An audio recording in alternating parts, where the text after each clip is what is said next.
আপনার চেহারা নূরের মতো উজ্জ্বল হয়ে যাবে শুধুমাত্র যদি একটি আমল আপনি করতে পারেন।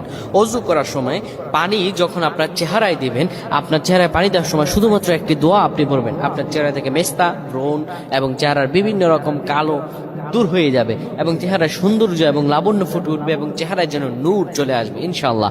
অনেকে দেখা যায় সুন্দর কিন্তু দেখতে ভালো লাগে না, কিন্তু অনেকে কালো কিন্তু তারা দেখতেও ভালো লাগে। এটি হচ্ছে আল্লাহ তাআলার পক্ষ থেকে একটি রহম। চেহারা সৌন্দর্য বৃদ্ধি পাওয়া আল্লাহ তাআলা দোয়া কবুল করার মাধ্যম, চেহারা সৌন্দর্য বৃদ্ধি পাওয়া গুনাহ মাফ হয়েছে এটার মাধ্যম। প্রিয় ভাইরা আমার, এটা অত্যন্ত গুরুত্বপূর্ণ আমল, সকলেই করবেন।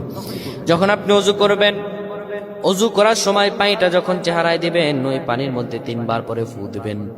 আল্লাহু নূরুস সামাওয়াতি ওয়াল আরদ আল্লাহুম্মা গফিরলি, আল্লাহু নূরুস সামাওয়াতি ওয়াল আরদ আল্লাহুম্মা গফিরলি। এই দোয়াটি 3 বার পরে সেই পানির মধ্যে ফু দিয়ে পানিটা চেহারার মধ্যে লাগাবেন। আমার আল্লাহ আপনার চেহারার মধ্যে